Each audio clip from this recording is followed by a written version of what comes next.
It's time for MacBreak Weekly. Rene, Andy, and Lori are here. Great show planned for you. We're going to talk about what hardware, if any, Apple will announce before the end of the year, whether Apple will drop chargers in the iPhone 12 and how the best way they can do that, and what the heck would a program named MmHmm be good for? It's MmHmm. It's all coming up next on MacBreak Weekly. Stay tuned. MacBreak Weekly comes to you from Twit's LastPass Studios. Stay in control when it comes to your company's access points and authentication. LastPass makes security simple for your remote workforce. Check out lastpass.com/twit to learn more.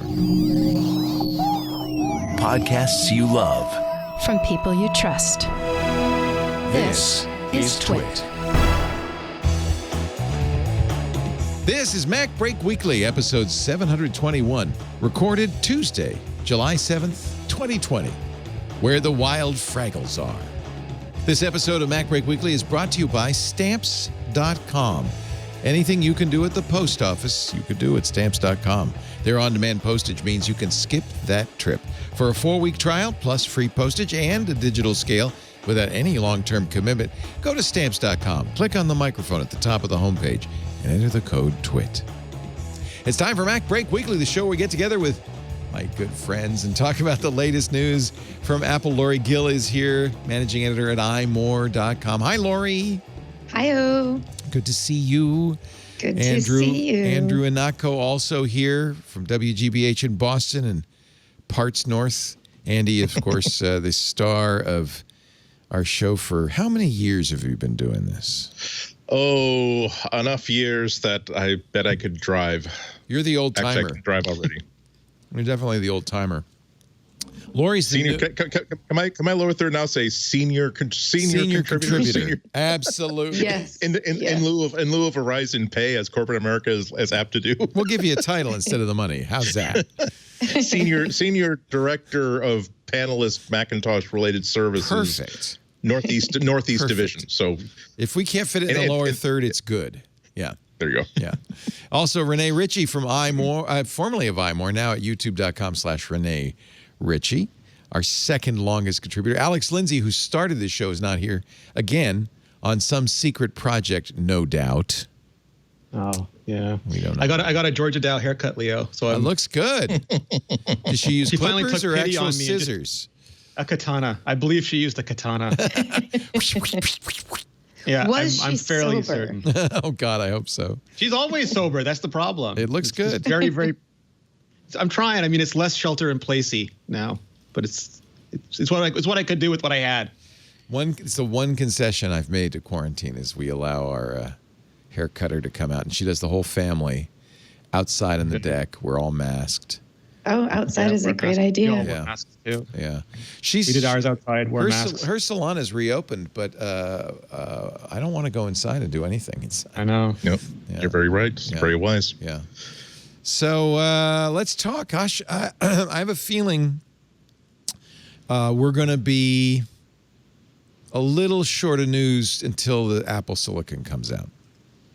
I don't know. I think we'll have a bunch of products over the summer. Do you think we're going to get something? Yeah. I think Apple might just drop things in our laps just randomly. We'll just suddenly have Apple tags. We'll suddenly have the AirPod Studio. We'll suddenly have a new Mac. Like I think we've got some things to come. Yeah, I think Lori's. So my guess is, right. can I give you my big guess? Yeah. Like, so, and I don't know if this is true or not, but because we're trying to figure out how they can do an Intel iMac while having Apple Silicon iMacs on the way.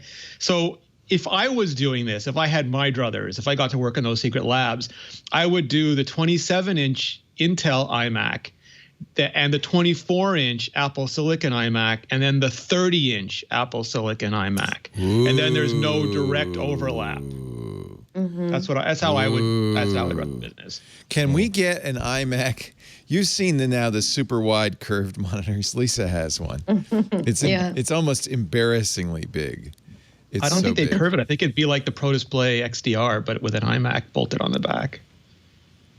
I want the one reason I'm not happy about my iMac Pro, and I love it, is it has its own display, and I really would like it. I really want a Mac Mini so I can hook it up to that big curved display. I'm with you, except except I'm a cheapskate and I can't get like the curved monitor that I want is like way too expensive for me. And so I realized that actually I do really like this Dell, like this very nice Dell color attributed monitor that I bought like 3 or 4 years ago. And now that's 3 or 4 years old, I can buy them like secondhand on eBay, dirt cheap. So I just bought my actual, as I speak, my second copy of the same monitor is like in my entranceway right now. And I'm also looking for a third one so I can have a 1, 2, 3 setup like on my regular writing desk. Yeah. So right now, that's what I have is 3 monitors. I have 2 cinema displays in the iMac, but the bezels are wide and they get in the way. And I want one wide display. Maybe that's silly. How big are the widest ones? I can't remember. What is Lisa's? Do you remember, John? It's like 50 inches or something. Yeah, the biggest one's 72 inches 72 for some reason. That's 6 feet. I don't know. That sounds. It can't be. That would fall over. I don't know. There's some big ones at CES. HP announced one at I really wanted at CES this year that has I think 3 HDMI inputs, so you could have 3 different computers on the single monitor, which was pretty cool. I have a LG curved monitor. I think it's 48 inches.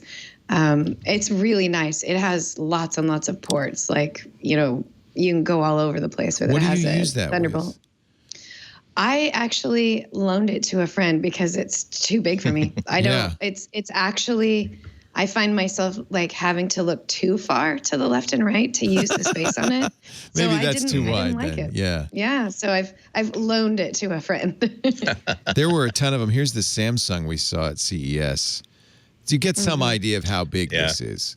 I mean, that's I figured you'd be more like Ozymandias in Watchmen and just have like a whole wall a filled wall. with 80 different Loved monitors that showing wall. 80 different things. Loved that wall. No, yeah, for historically, my ideal has always been like NORAD and war games.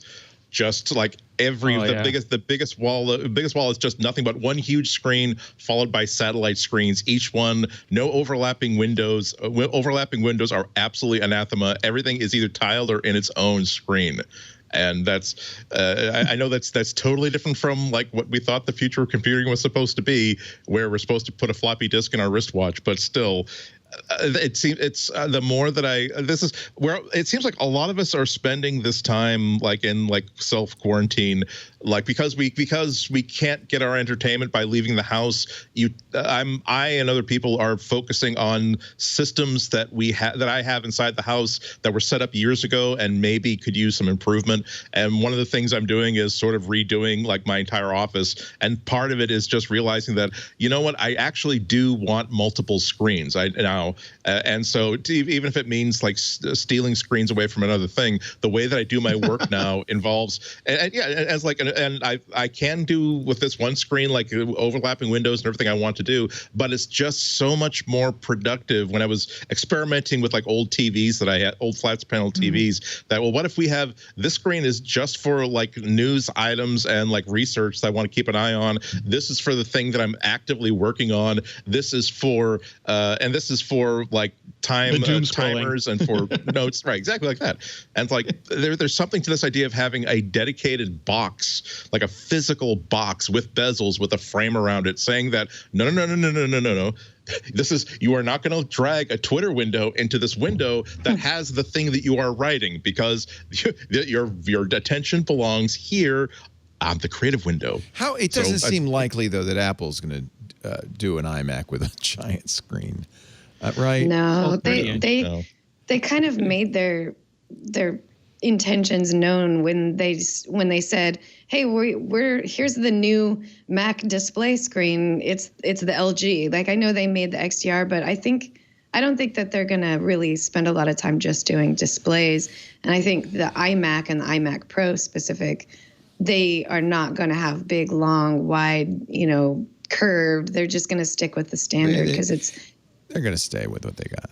Yeah. And That's Mac about Pro like or Mac Mini idea. Honestly, I feel like if they're going to do any more Intel Macs, they're going to keep the old design to distinguish them from whatever the new Apple Silicon Macs look like, right? Yeah. I mean, unless there's significant manufacturing advantages to them just pushing out a new design with swappable silicon, which I don't imagine there are, because one of the benefits of the Apple Silicon is theoretically going to be much cooler operating temperatures, which require very different thermal solutions. Right. I don't think, maybe a Mac Pro will have an adapter module, because that's a brand new design, but I don't think anything else will. But I'm the only, I just can't get out of my mind now. Andy's sitting in front of that screen with a voice going, "Good morning, Andrew. How about a nice game of chess?" Isn't it? It's always a strange game. When they want to show people with huge skills in technology, like Ozymandias or like the hacker and Mr. Mercedes, they always have lots of monitors and big. Why is that? Is that how single tasking is for busters, Leo? Yeah, Hollywood, for regular humans. Hollywood proves, this guy must be pretty sophisticated. He's got 300 displays. He's watching Dukes of Hazzard and Beverly Hillbillies at the same time. He must be an ultra genius. He's very smart. No, also even go as far back as The Conversation, where Gene Hackman's character, where in the van, and he's an audio engineer as opposed to a computer engineer, but his lab inside a physical cage, no less, is nothing but oscilloscopes and test materials and multiple reel-to-reels, and that's the sort of thing that says, "Ooh, that is sexy" with a capital C. Yeah. Is that how you spell it? Like Elon Musk's new shorts. That's how sexy it is. You spell it with a C. The merch we needed. SECXY? CEAUKSEY. Okay. C. I got to get this down for the title. It's a Romanian root origin. Ceausescu. All right. Anyway, we're fantasizing at this point because we have no idea what Apple's going to do. So your prediction, Rene, is say it again? Yeah, so I don't know if it's a prediction. It's more like just what I want. And that is because they supposedly have a new Intel Mac ready.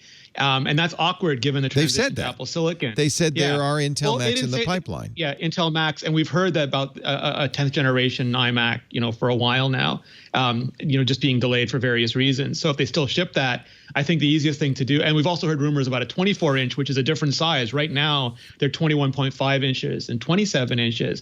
So if they ship a 27-inch iMac, that folds into the current lineup. Right. And then we get two different sizes, 24 being the new small one, and probably some of that is bezel deletion like it has been on all their other devices. And then a 30-inch or maybe 28 or 29, whatever they can fit in the bigger chassis coming later. And then there's no confusion. It's not like we just swapped the CPU on one of these designs and it looks identical. They have their own distinct. There was another Geekbench leak, as we often rely on these because people use Geekbench and forget that it also, when you're uploading the benchmark results, is uploading the specs. An i9, based on the Intel i9 10910, a Radeon Pro 5300. So that would be the 10th generation processor that you're talking about. In an Apple iMac. The iMac Pro I have is a Xeon in it, right? I don't think it's an i9. It's Xeon. It's a Xeon.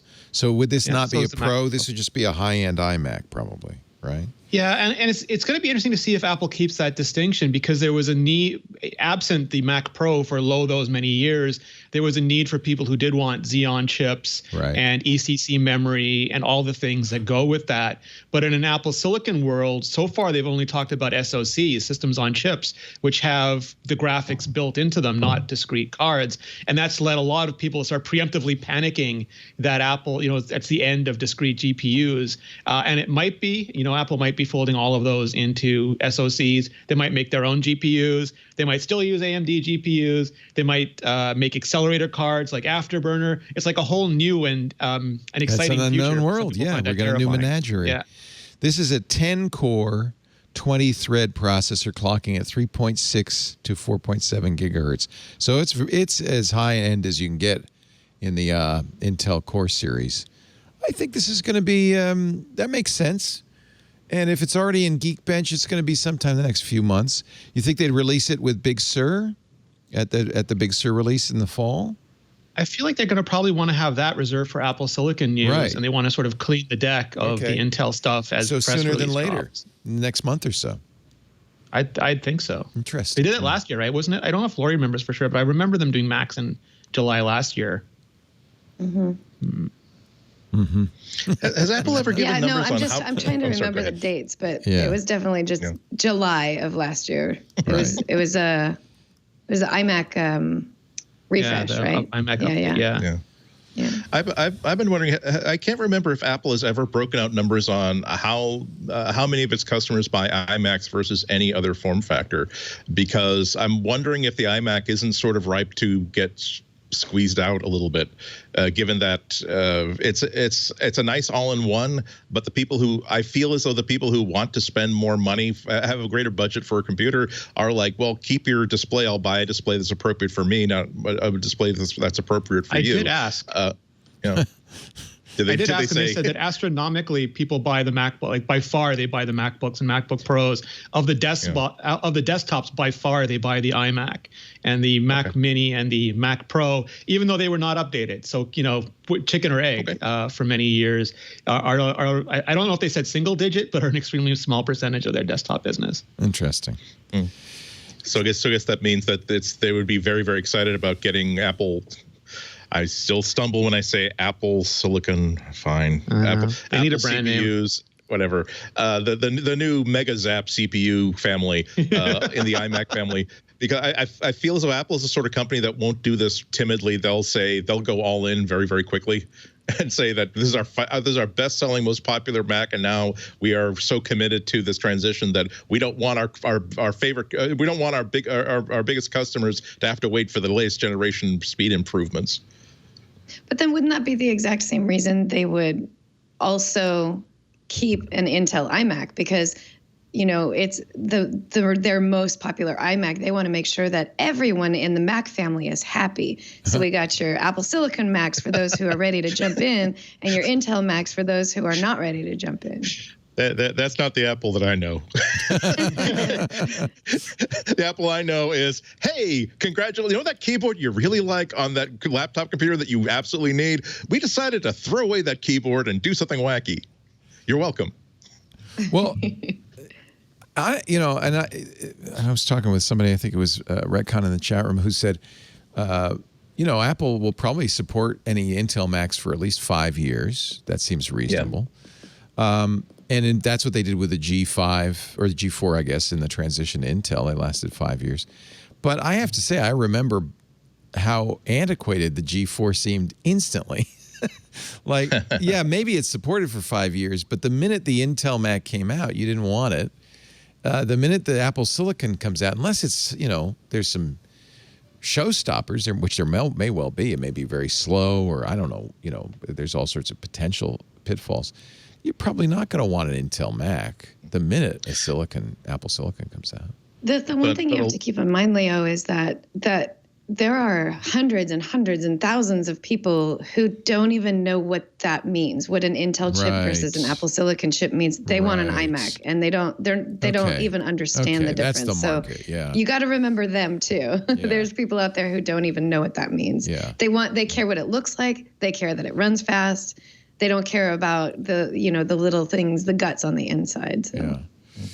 Also, a lot of this stuff, people like corporate buyers, they can't just simply place an order on Amazon or at the Apple Store. They have to get approvals, and the approvals take a long amount of time. They have approvals or carte blanche on buying any Intel based Mac, but for this new ARM based CPUs, they're going to have to make their case studies and figure out that. Yeah. So and also, like I think it was you who were saying this from the beginning, that there's wrestling tag team of you and Alex saying that the people who are at the super high end, where I'm editing 8K video, I'm doing Blender, I'm doing all this high end stuff, where I'm very very confident in this high end multiple CPU Intel solution can do what I need it to do for the next 2 or 3 years. I will look at your ARM based Macs in a couple of years time, but for now I'm perfectly happy buying keeping my order in place for a brand new $30,000 Mac Pro. If you're in the middle of the Mediterranean editing below deck on an Intel Macintosh, you're not going to take a chance. You're going to make sure that you stick with the program. You're not going to try Apple Silicon until the season is over anyway. Did you see Neil Seibart's column? I thought it was quite good. I like Neil. I like Above Avalon, his blog. He says this is provocative. Yeah, I'm glad you predicated it with smart guy, Rene, because what he said is going to piss people off. He said Apple is pulling away from the competition.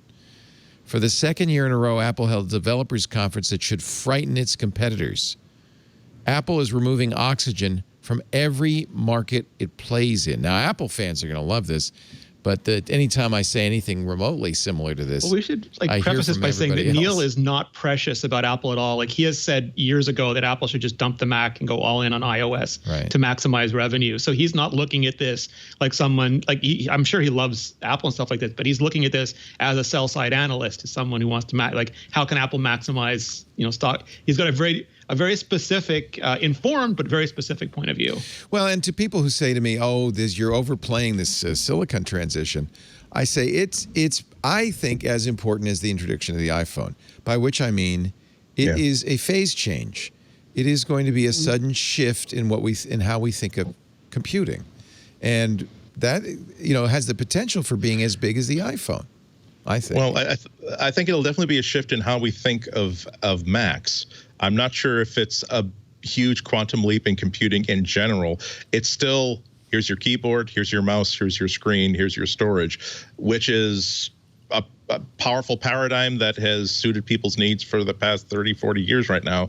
But I don't think that's as revolutionary as a touchscreen phone or like even the first Trio that had built-in internet access. I'm still sort of excited about companies that are really trying to push that needle and say, well, we have overwhelming evidence that that phones are doing the job that people would ordinarily have bought laptops or desktop computers for. How can we stop thinking about this device less in terms of a phone that has computer features and more as an entirely new class of mobile device that is pocketable but can go well beyond the capabilities of something the size of a playing card. Here's my point: is there used to be, or there is right now, a definite schism between the mobile and the desktop device.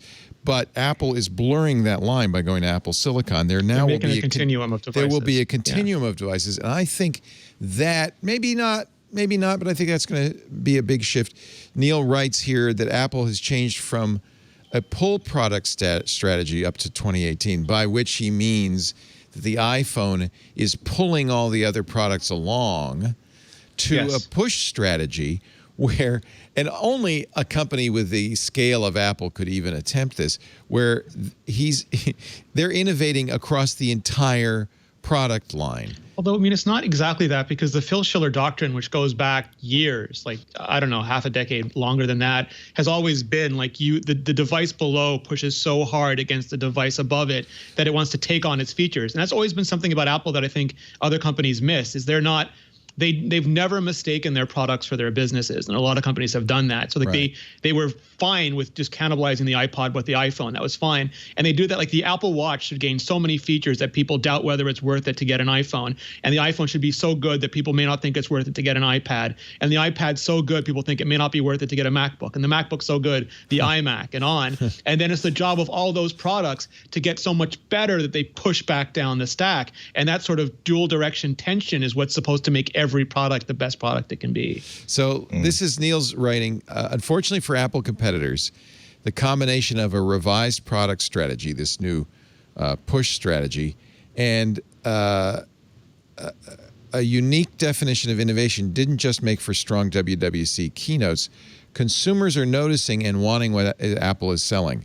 Apple, for instance, saw the largest sales share increase in the smartphone industry last quarter, taking it away from Android. Apple added 20 million new iPad users per year, even though it's 10 years old and has a large installed base. Apple's oldest major product category, the Mac, is adding 10 million new users a year. Apple Watch and AirPods, 100 million user base each. Apple users are paying, and this is important for Apple, for 518 million subscriptions across Apple's platforms. That's up 126 million in just a year. He also points out that the competition, while Apple is kind of firing on all, how many cylinders that is, 6 cylinders. All of them. Apple's competition is starting to waver. He says Samsung remains rudderless from a product vision perspective. Google prioritizes technology over design. Honestly, Google seems to be not focused, if you ask me, on what's going on. And he says the lack of attention given to the user experience quickly becomes apparent. Amazon's massive bet on voice with Echo was the wrong one, he says. The stationary smart speaker space was a mirage. They should have bet on wearables. And by the way, who's best positioned right now in wearables? Probably Apple. He says Microsoft's running into growing trouble with the consumer when it comes to Surface. They just closed all of their stores. Facebook ended up playing the wrong social bet. Instead of going after our closest social network, Facebook evolved to offer a curated version of the web via the news feed.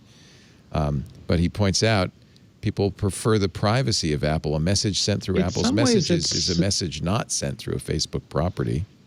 And in some ways, it's similar to Sanofsky's thread, right? Like, there's a couple advantages similar. Apple has. Yeah. That one is that they're unified behind their products, and that's been one of Google's biggest problems to date with that famous Rick Osterloh thing. Why isn't the battery better? At the last minute, because they have a vice president who wants a profitable product division. They have a product runners who want to dog food things like notches, which is very noble, like notches and hole punches for their partners. And they have a development team that just wants to make cheap developer prices, but it ends up making a device that doesn't have a singular vision behind it.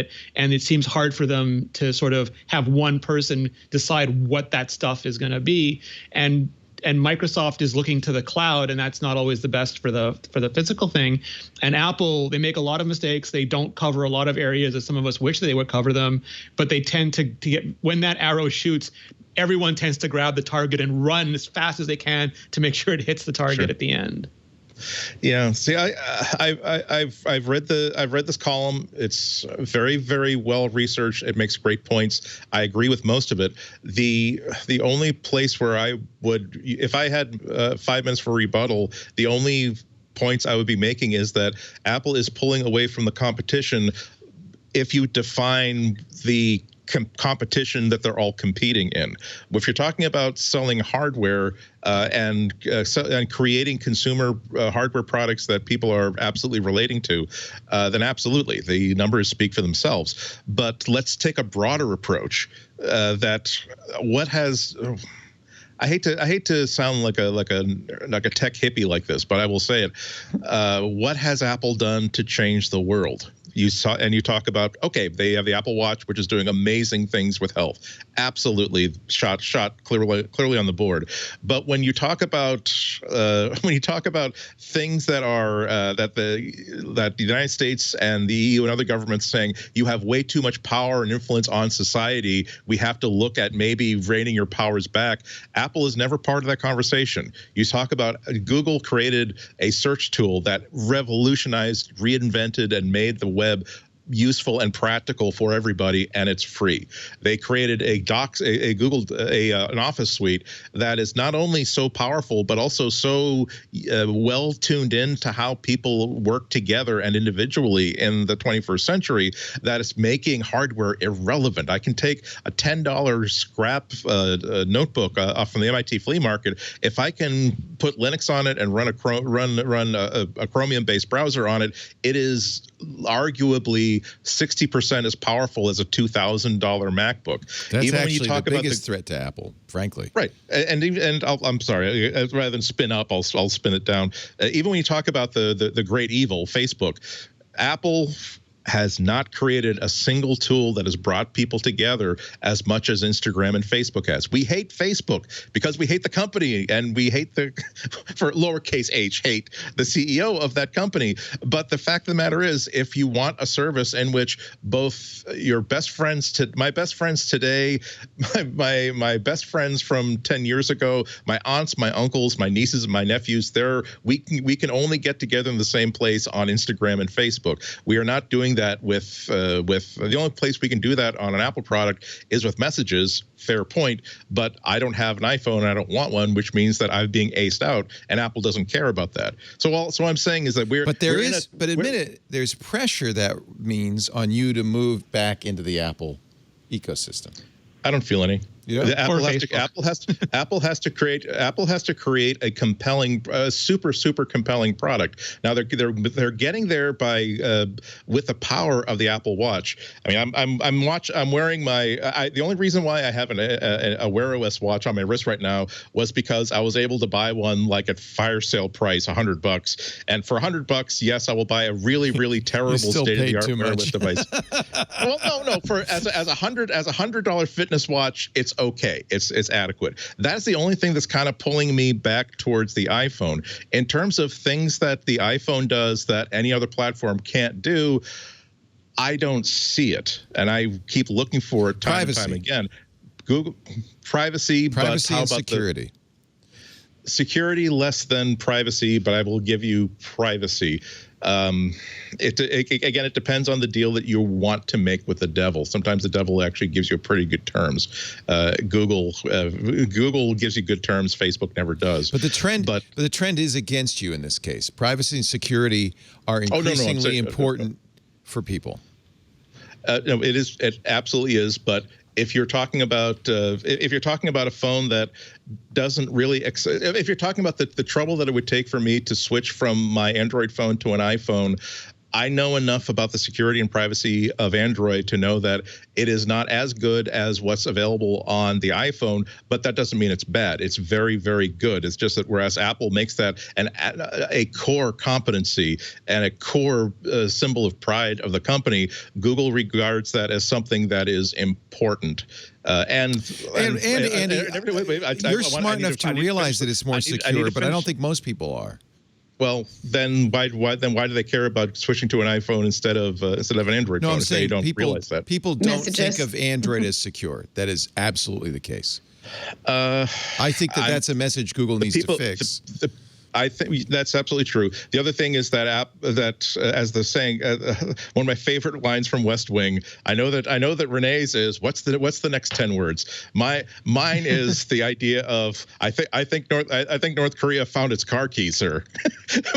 Yeah. Where someone says, "Oh, North Korea isn't a threat. North Korea can't even find its car keys," and then the national security advisor say, "Check the map. They just found their car keys," and I think, and so that, I'm sorry, we have time, and I'm excited. I'm excited about that line. But that's what I think about Google's hardware. That they need to find their car keys. If they can't create a phone, if they are in that sort of situation where Rick Osterloh, the guy who is in charge of the consumer hardware division, is saying a month and a half before the release of their flagship phone, "I'm disappointed that the battery life isn't better, and this and that and the other," and instead of saying this a year ago, when you can change some parts orders, that's a problem. Andy, the Pixel, which is arguably the most secure Android device, sold 10 million last year.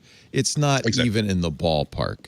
That's why I'm saying they have. And most people are not using high-end Android phones. They're using the cheapest possible Android phones. So the numbers, the market share of Android, admittedly, is much bigger than that of Apple, but I don't know if that's a good thing. Those people are the ones most insecure. See that, the way that I unpack that is that it's a very relatable thing to say that Google's Pixel phones are not selling nearly as well as an iPhone or a Samsung phone because they're not building them well. They're not advertising them well enough. They're not making them compelling, and that's fine for whatever reason. But it doesn't dismiss Apple as pulling away from the competition. Neil's in those areas, in the areas that Neil's, there's all sorts of things Apple doesn't do, and they don't make cars. They're not even in the conversation. So they're not pulling away from Tesla. Well, but also they don't do a lot of IT management stuff. There's a whole slew of areas. No, in fact, servers. They don't make routers. They don't. I wonder if with the ARM SoC that they might not get back into the server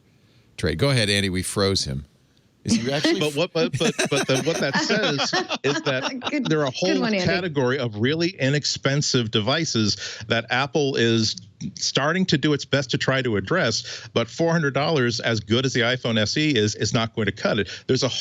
There are immense swaths of people in the entire world that are not going to ever be relevant to Apple's interests. And so when we talk, a headline is just a headline. So I'm not. It is not the entire argument that he's making here. I'm just saying that if we are using this podcast to talk about this, we have to say that there are ways in which Apple is absolutely pulling away from its competition. Its processor strategy is. I can't remember the last time I've been this excited about a processor strategy, for God's sake. But when you're talking about all the different ways that I list, here are ways in which different tech companies are competing with each other. More importantly, and this is like something that I try to keep myself focused on, what are they doing that is good for people, as opposed to good for selling $1,000 gadgets to people who can afford a $1,000 gadget? It becomes a broader question and the topic of a much more interesting conversation to me. Andy, I would argue that Apple is probably leading the way in terms of like doing things that make real changes for people. It's not presented in such a big way. And I think accessibility is an example of that. Apple is number one in accessibility features, and they make it one of their top tier things that they do. And they make revolutionary changes that actually impact and affect people that have accessibility needs, but that also trickles down to those of us who don't have accessibility needs, that we get to continue to use these cool new features. So no, Apple didn't make Google, like that was an impact that was worldwide, and it still is impacting the way the world exists today. But there's smaller significant changes, many small significant changes instead of one big change, that I think makes Apple, part of that sort of pulling away from its competition idea is it's chipping away at its competition, allowing it to pull away from it. Mm-hmm. I don't designate myself as in any way qualified to talk about how well any other company outside of Apple is doing on accessibility. Thank goodness we have people who are focusing on those areas, that understand the issues, who have the contacts and really talking about that. But I would say that it's. I recognized a lot of new accessibility features in the new iOS that I've seen elsewhere. I don't think I have at this point, off the top of my head, I have difficulty in conceding that Apple's commitment to accessibility is greater than others, because I've talked to people in the accessibility teams primarily Google and Apple, and I don't see any lesser commitment from the Google teams as on the Apple teams. But if you talk to people who are members of the accessibility community, exactly. One thing that I hear more often than not is people have actually switched over from Android to Apple because of the progress and the technological advancements that have come along with using an iPhone, an iPad, a Mac. Things like voiceover and voice control, I think, are a really big moves forward and something that Apple is doing for our future for accessibility. So I do think that while there's no doubt in my mind that other tech companies aren't trying to take care of accessibility needs, I think that Apple has succeeded at a lot of those things that are needed and required, and the way they make it a top tier priority. It's not that they go, here's this cool thing that we've just came up with. Oh yeah, let's put the accessibility button on it. They go, here's this really cool thing that we came up with, but we're not going to do anything at all until we make sure that it's accessible. So being able to kind of think in terms of the importance of taking care of the needs of everyone, I think helps make Apple products kind of stand out in a crowd in that way.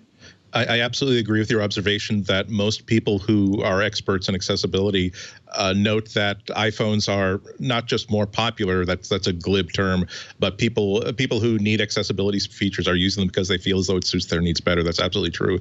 I would disagree with the idea that Apple is unique in building in accessibility from the ground up. Again, I've been talking to teams at Google and other tech companies like that, where some of them came to the light side of heaven versus hell a little bit later in life. Google is not one of those people. I do know that they are they do have to. I think that each one of their features really has to pass by one of the panels that has to go through is an accessibility panel, if I'm remembering correctly, and this is off the top of my head.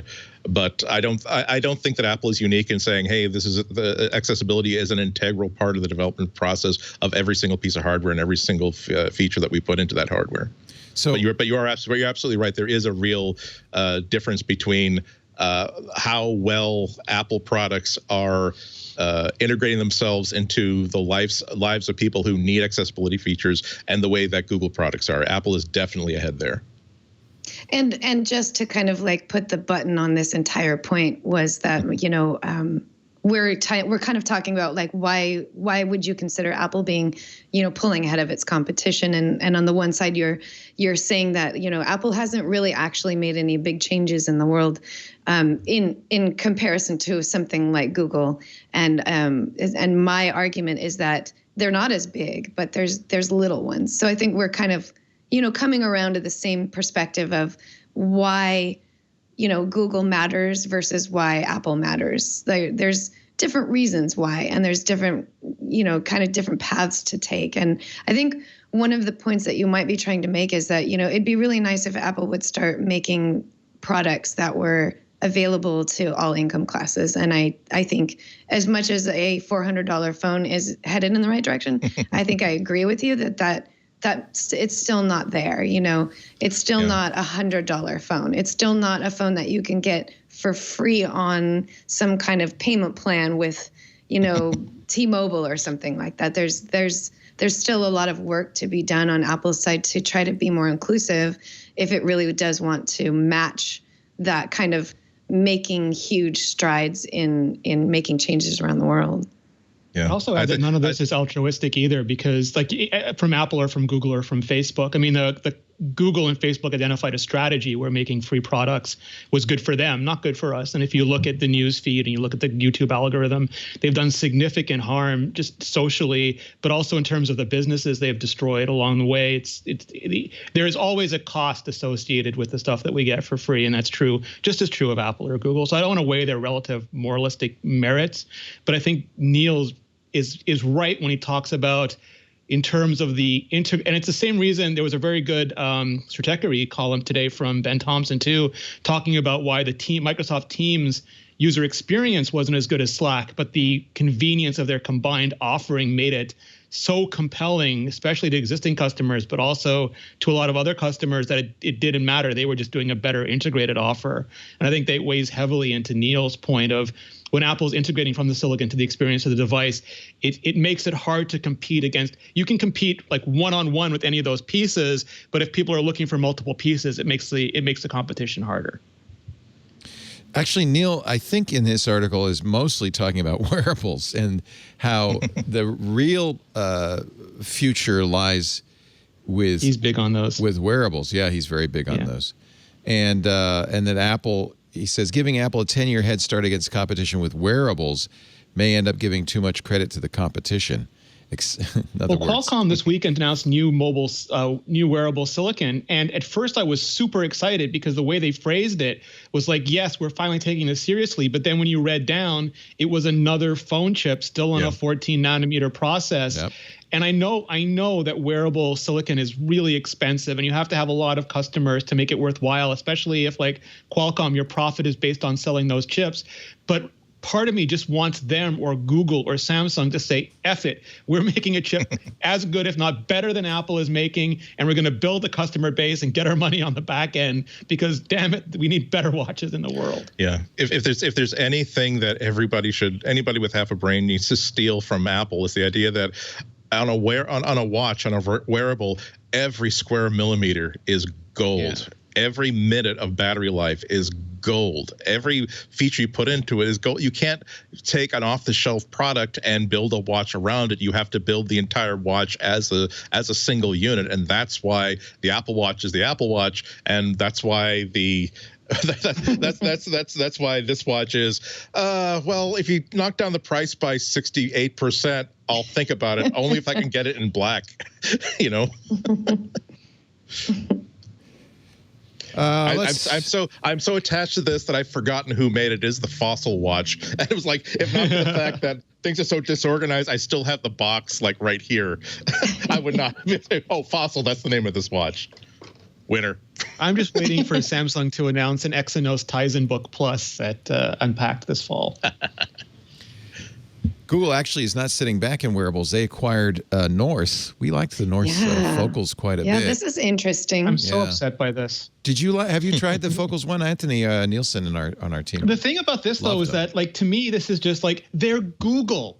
They're Google. They don't need to buy Fitbit. They don't need to buy. I mean, I'm happy that they did. I mean, I'm not happy that there's less companies on the market. Compare this to how Apple develops, right? This is how Google tries to occupy a space. But it doesn't work. Like Motorola. Like, what have they done with Fitbit? They did nothing with Motorola. Exactly. They sold it at a loss. They're buying Focals. They bought those cameras that competed with GoPro. I don't even know what happened to those cameras anymore. Exactly. Like, just make a good product. I don't care how you make it. Just make it, and I will buy it and adore you for Apple has said all along, we don't like to acquire companies because it's too hard to integrate them in. Most of what Apple does is acquires, where they hire talent, and it happens to be that they had to buy the company to do that. Google seems to really think, well, we can get into any category just by buying the products. That's all they do. They made glass without Focals. Like, they made glass without but it Focals. didn't succeed. I mean, I guess it's got an enterprise play, but. Okay, but realize that reporting from Canada was that this company was like two lunch orders away from being completely bankrupt. Anyway, I'm sure Google got a great deal. Basically, know them. They would not have the only reality in which they continue to exist is from this summer onward is that Google buys them and does that next, acquire. Right? Yeah, Magically might be next. Yeah, although they have a new CEO. The real point of this is exactly what you said, which is that Google wants to be in wearables, and the way they do it is by acquiring wearable companies, just like they wanted to be not doing in home automation, and they bought Nest. So it's not the home stuff is good, and the Nest stuff is okay. I mean, I think people were upset when they did a lot of the Fusion stuff, like when they fused accounts and things like that. But I think overall, people are widely happy with the Nest thing. But that's been the exception and not the not the rule for these acquisitions. Well, Rene, also we haven't. Go ahead. I'm sorry. Go ahead. You maybe just have to think about Google in a different capacity. Instead of thinking it as a company that's making tech, you can think of it as a company that is distributing tech. So they own Focals, but they probably aren't going to disassemble Focals unless it really does take a dive. They're just going to keep Focals going. Same thing that they did with Nest and Fitbit. Those companies still exist brand-wise as themselves. They're just basically backed by Google. So maybe they're not trying to be the next Apple. Maybe they're trying to be the next, I don't know, Condé Nast or something. Like someone has to kick Apple's butt. Somebody has to kick their butt and hard. Samsung might be the one. Maybe. I'm not overwhelmed by Samsung either. Lost their boots. Yeah, honestly, this is really what as much as what Neil's saying is that the other guys aren't trying very hard, as Apple is firing on all cylinders, and you combine the two. I can see why he says, Apple's the company. I think you could make that same statement at any given year in the past about Apple, though. So I think I don't know. I feel like they've spent a lot of time. They went up a notch. They spent a lot of time watching the Mac slide. They couldn't really figure out how to make the iPad take off. Now maybe in the secret lab, they had this silicon all the time, and they were saying, just wait. Or maybe, it's hard to tell, or maybe a couple of years ago, they went, oh, crap. They had silicon all the time. They didn't have this silicon. Like, this is purpose. I believe they were using iOS I'm just saying that strategically, they might have been saying, let's not push too much on the Mac and the iPad right now because we've got a plan. I think it's much more likely the latter case where they went, oh, crap, we got to do something. My understanding is that for years they were holding it like a sort of Damocles over Intel, saying, "Are you going to ship on time? Are you sure you're?" Oh, by the way, do you see that sitting on my desk in the corner? Well, they gave them way too much slack. Then they should have pulled the trigger a long time ago. I think it's much more likely that after the Skylake debacle, Apple said, we really can't keep doing this. Yeah, but it was a battered spouse relationship. Yeah, well, that's maybe not a great analogy, but Apple benefits from having competition, and they do learn from but when they see the numbers, they do what they have to do. One of the top 3 ways that any person can spend $350 and get the greatest bang for the buck in terms of computing power is the lowest end introductory level iPad, and that would not have existed if Chromebooks and other machines had not been kicking Apple's butt in education. They still are. And it's still, I will say, it is an amazing product. I'm still blown away by what you get for you don't get it's not like Amazon's like disposable tablets. I mean, they're almost literally like if the kid drops it, even if it still seems to be working, no problem, we'll just buy another one. I said when my godkid got one, he came home and he was sitting there and he was like playing. And I'm like, what are you doing? He's like, oh, they said if I gave them location permission, I could eat all the houses on my street with Pac-Man. And I'm like, oh. You're a kid. Oh. I know. I'm just like, I love what they do. I just don't always love how they do it. Yeah. All I was saying is that it is not a cut rate device at all. It was like, it really was like it was as eye-popping as the introductory price of the iPad at a time when everyone thought that everyone knew that Apple's going to do a tablet. Everyone pretty much agreed that $1,000 was likely, $800 would be great, and when it introduced at $600, there was a collective gasp in the room, and a smile, the biggest smile on Steve Jobs' face when they realized that all of these jaded tech reporters were suddenly looking up for their keyboards, saying, "Did he say $599?" Yeah, and I think that the introduction of a $329 like ordinary people street price, that is one of the most amazing accomplishments in Apple hardware history. It is an amazing product. It's funny because you don't think of Apple as going for the low margin market. But I think they figured out a way to do it. Yeah. Go ahead, Laura. That's an example of a way that they were able to like tap into that market that, at the start, the iPad was more expensive than other tablets. So your competition was either an iPad or something super cheap. And Apple was able to get the price point down to such a low level that, they hit us with somewhat expensive tablets for a few years. So when they gave us that cheap one, I think a lot of people said, okay, I'm willing to spend, $150, $200 extra dollars on an iPad than get a cheap $50 or $100 tablet because I see all of the features that come along with it. Because really think about tablet-wise, like what's left out there. Like it used to be a plethora of brands making tablets of all different price ranges, but now it's more niche and there's more like individual companies doing them, like Amazon having the Fire tablet and the Samsung's Note, Samsung's tablet. And there's only a few that have kind of made it into the competitive space. And I think Apple managed to go from the most expensive tablet that only people with money can buy to equal playing field tablet that everybody can have. And then they have the Pro model that has more features, but not everybody wants the Pro model. Most people want the basic $329 model. And that one is just as good as the other brands that are at that same $329 price range. It's super interesting to me because I think they've come across a rather remarkable strategy for getting their products out there. And you started to see it a few years ago where they started introducing more expensive features, not just more expensive products, but features that were themselves expensive, like the OLED screens or like the true depth camera modules. And they found a way to pay for that by making these ultra premium end devices where people were willing to pay more. And Apple's margins aren't substantially different than they were at the Steve Jobs era. They floated around 30-odd%. They're slightly down now because Apple's making more expensive products, but they've been about the same. And the average selling price goes up and down. But by making these premium models and then using those to sort of get the technology into mass production, a year, 2 years later, they can start pushing that technology down, like smart keyboards and pencils and the better displays and all of those things. And like this year, we're supposed to get OLED on all the iPhones, and they introduce new premium features like LiDAR scanners on top until they can make those mass market. And then you get the lower priced versions like the $329 iPad and the $199 watch and the $399 phone. And together, it's the same average selling price. You just have the middle option options and slightly more expensive high-end options and slightly less expensive low ends. And even this year with the iPhone 12, there's supposed to be a smaller one that's $50 less expensive, but the regular size one is $50 more expensive.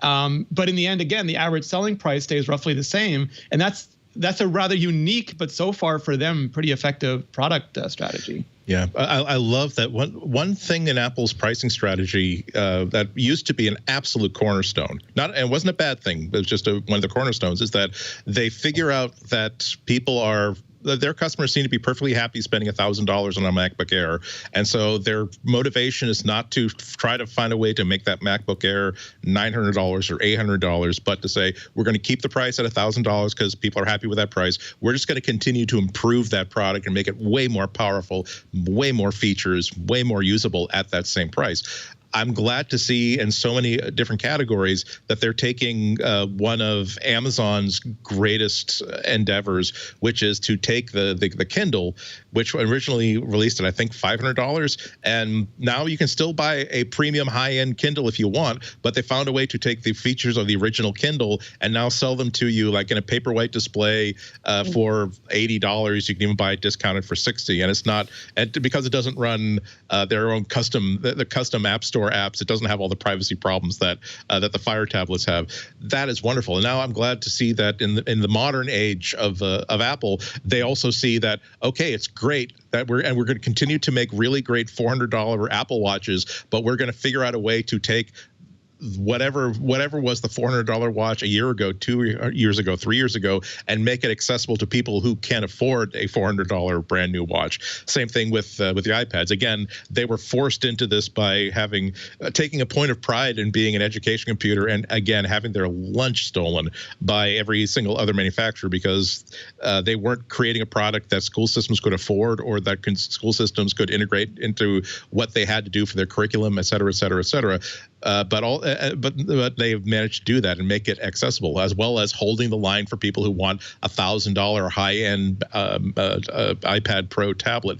This is something that I think, and to say nothing about the iPhone SE, these are things that I think that I'm much more happy with the way that Apple runs its business, because I don't think that I can even jokingly say that Apple's subtext slogan is "Apple, go be poor someplace else," which really was the feeling 3 or 4 years ago.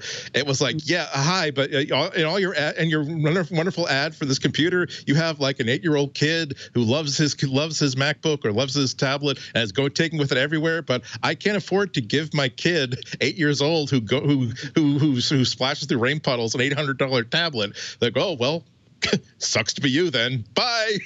And now it's like, oh, of course. Well, we have other price points. Just again, I know I keep harping on the $329 iPad, but it also means that cranks like me who are still complaining that, oh, I just wish the minimum buy-in for a MacBook weren't $1,000. There is a absolutely credible and legitimate argument to be made that anybody who is really price conscious about an Apple mobile computer type device, $329 iPad, buy any $30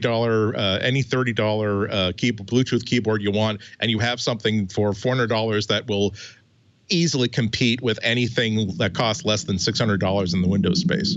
I'm glad to see it happening. Interesting survey going out to some iPhone owners. How do you feel about the USB charger? I keep stabbing myself with it. It's the worst. I stepped on it. The survey is very specific. Say we're not talking about the cable. We're talking about the charger. The USB charger, they say, is used for charging using a wall outlet. You can plug the charger into an iPhone with a separate charging cable. And then they ask, how do you use your charger? I sold or traded it with my iPhone. I lost it. I gave it to a family member or friend. I still use it at home. I still use it outside. I still have it, but I don't use it. I think it's pretty clear Apple is, this kind of confirms the rumor we'd heard, which seemed kind of hard to believe, that Apple might not include the USB charger or the earpods. Or they're trying to measure sentiment before they make their decision. Yes, exactly. Right. Yeah. Exactly. How do you feel about that thing? You love it? How many pitchforks? Are you counting pitchforks and torches? If it's 1,000, we're not going to do it. But if it's under 1,000, go ahead and strip them. What if we were to mail it to you without a box? We just put it in a padded envelope. Would you be cool with that? They do include the crappiest charger with their iPhone, right? It's that little tiny thing. With the 11 Pro, you get the 18-watt USB-C charger, which is much nicer. Yes, but that's price-wise, I can go out and buy an 18-watt charger, right? So, and I have a dozen of them lying around the house. Exactly the point. And I think what Apple might be considering at the moment is, number one, do we need to be the ones that put this charger in the box when people can have the option to go somewhere else? And number two, at this point in the existence of all technology, aren't there already enough of those in people's houses? And can't we just let them use what they want? But because normal people are just us nerds. No, normal people. My mom, I always talk about my mom as being like my sort of gauge for everyday people technologically. She's probably got a half dozen or more USB-C or USB chargers. Just the plug, just laying around the house with the hole in it where you stick whatever cable you got. She doesn't know which cable is which. That's like kind of the average everyday people. And we buy so much technology that we just have them lying around the house. And if you want to invest in something that's really good quality, that you want to make sure, charges your phone faster or something like that, the market for third-party chargers, like the wall boards and the charging pads, it's enormous. You can run the gamut from super, super cheap to super, super expensive. So I can see why Apple might be considering just kicking that to the curb, wasting it. I don't. Yeah, exactly. No, that's exactly the point I was going to make. E-waste is a big problem. Like you said, Lori, people at this point, a smartphone is not the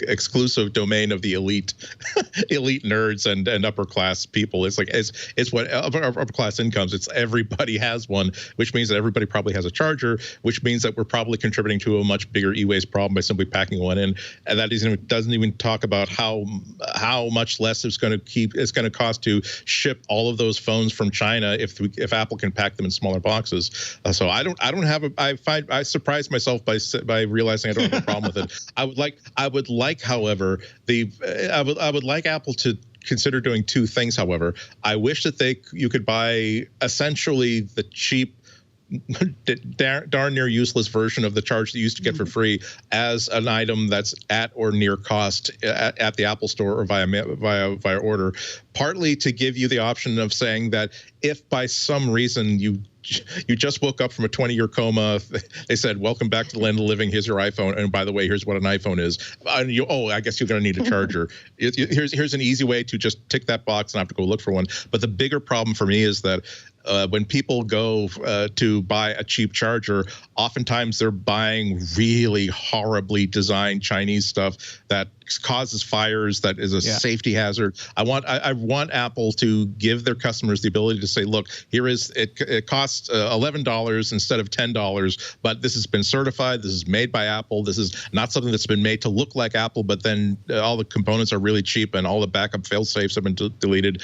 I want people to have the security of knowing that I've got an Apple branded charger that is not going to cause me a loss of my home.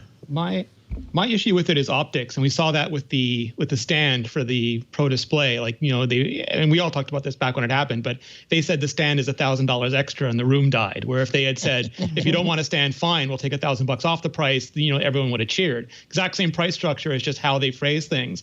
And my concern is these phones are going to be more expensive for Apple to make because the low-end ones are supposedly going to have OLED, and they're going to include 5G modems, especially millimeter wave ones on the high end. And other phone companies have bumped prices by $100. We saw what Samsung charged for the Galaxy S series this year, and Apple's supposedly going to hold prices firm. They're not going to raise them for the OLED. They're not going to raise them for the 5G, which is going to cut into their costs quite a bit. And one of the ways they might defray that, even though for Apple, those chargers don't cost almost anything at all, but over 200,000 units, it does add up.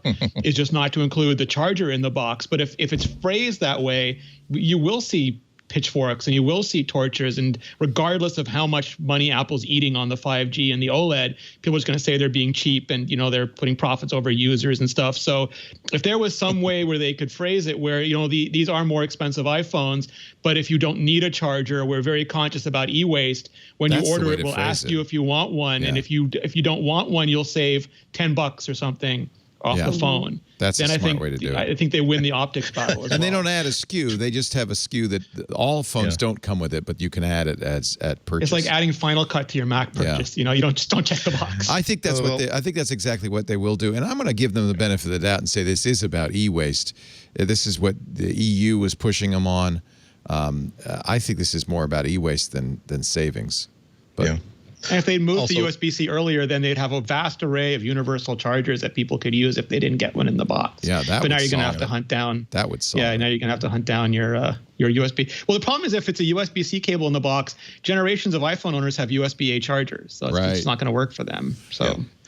It really does. You're right. It really does seem as though if customers don't necessarily care whether you get what they consider to be a disposable charger in the box, Apple is buying themselves a whole lot of pain in terms of expense, trying to make sure their chargers comply with EU whatever new regulations the EU puts in place, and they get nothing in return. So why not just say, you know what, come to the store. Yeah. Tell us you're deeply hurt and disappointed. We'll hook you up.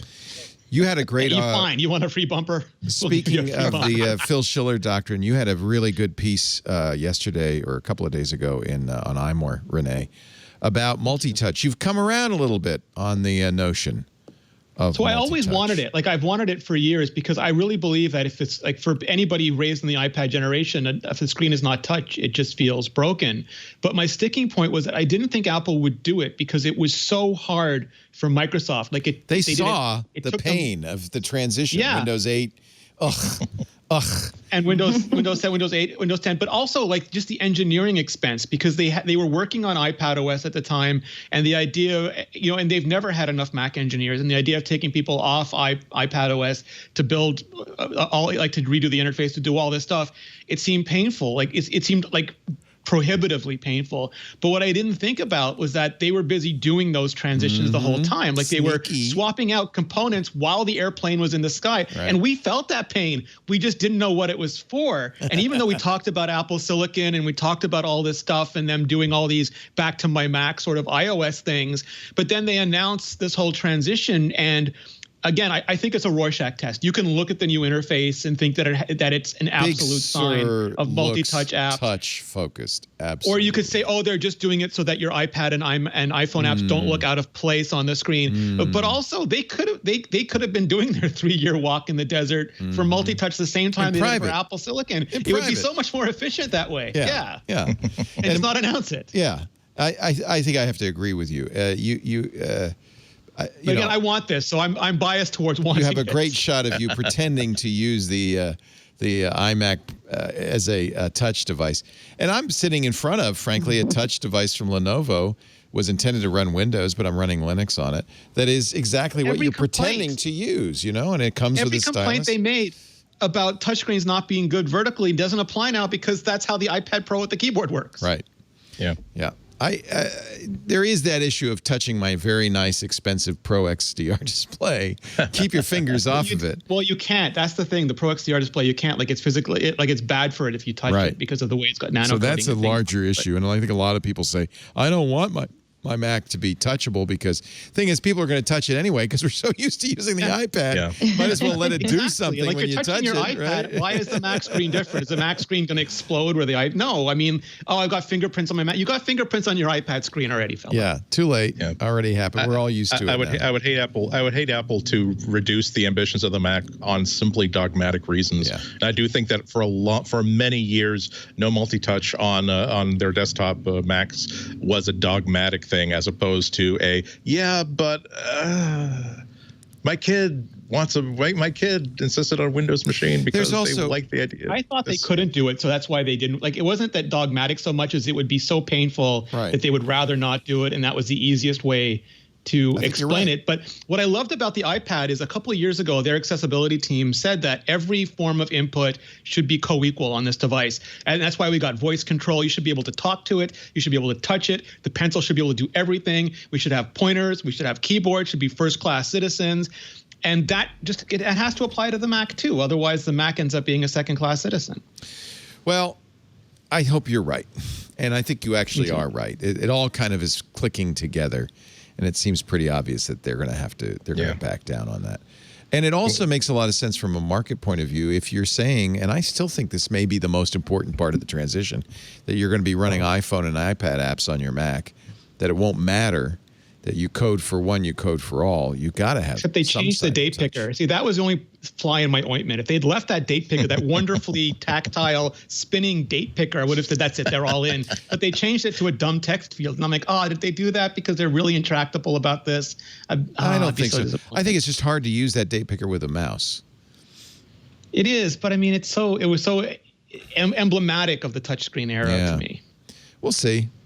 I think you're right. I think they're going that way, but we'll see. So I'm going to owe Lori a case of whiskey if I'm wrong. Oh, really, Lori? You bet a case?